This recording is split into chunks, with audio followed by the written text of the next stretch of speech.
एक बार की बात है, सिद्धार्थ नाम का एक युवा भिक्षु था जो बोधि वृक्ष के नीचे ज्ञान प्राप्त करना चाहता था।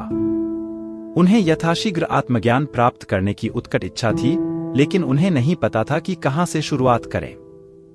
एक दिन सिद्धार्थ अपने बुद्धिमान शिक्षक आदरणीय आनंद के पास पहुंचे और अपने लक्ष्य को तेजी से प्राप्त करने के तरीके के बारे में मार्गदर्शन मांगा। आनंद ने धीरे से मुस्कुराते हुए कहा, सिद्धार्थ, आत्मज्ञान प्राप्त करना गति के बारे में नहीं है, बल्कि यात्रा के बारे में है। हालांकि मैं आपके साथ एक कहानी साझा कर सकता हूं जो आपकी खोज के बारे में कुछ प्रकाश डाल सकती है। आनंद ने सिद्धार्थ को एक युवा शिष्य की कहानी सुनानी शुरू की जो इसी तरह के अनुरोध के साथ अपने गुरु के पास आया था। गुरु, एक प्रसिद्ध ऋषि, शिष्य को पास की नदी पर ले गए और उसे एक छोटे मिट्टी के बर्तन में पानी भरकर वापस लाने का निर्देश दिया। शिष्य ने उत्सुकता से अपने गुरु के निर्देशों का पालन किया और मिट्टी का बर्तन लेकर तेजी से नदी की ओर चला गया। हालांकि चाहे वह कितनी भी तेजी से आगे पीछे भागे, जब वह वापस आता तो बर्तन हमेशा आंशिक रूप से ही भरा होता।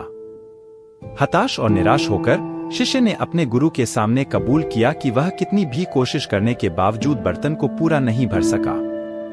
गुरु मुस्कुराए और बोले, और जिस रास्ते पर तुम दौड़ रहे हो उसे ध्यान से देखो। शिष्य ने नीचे देखा और देखा कि रास्ते में बर्तन में कई छोटे छोटे छेद थे, जिससे उसके दौड़ने पर पानी रिसने लगा। गुरु ने तब कहा, आत्मज्ञान के लिए आपकी खोज इस मिट्टी के घड़े को भरने के समान है।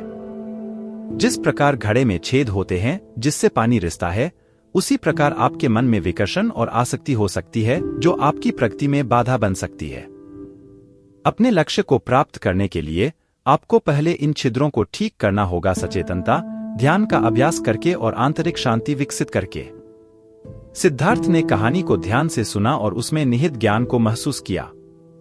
उन्होंने समझा कि आत्मज्ञान प्राप्त करने का मतलब जल्दबाजी करना या त्वरित समाधान ढूंढना नहीं है, बल्कि अपने भीतर की बाधाओं को धैर्यपूर्वक संबोधित करना है। उस दिन से सिद्धार्थ ने धीरे धीरे अपने विकर्षणों और आसक्तियों पर काबू पाते हुए स्वयं को सचेतनता और ध्यान के अभ्यास के लिए समर्पित कर दिया। समय के साथ उन्होंने वह आत्मज्ञान प्राप्त कर लिया जिसकी उन्हें तलाश थी, और वे बुद्ध बन गए, एक जागृत व्यक्ति।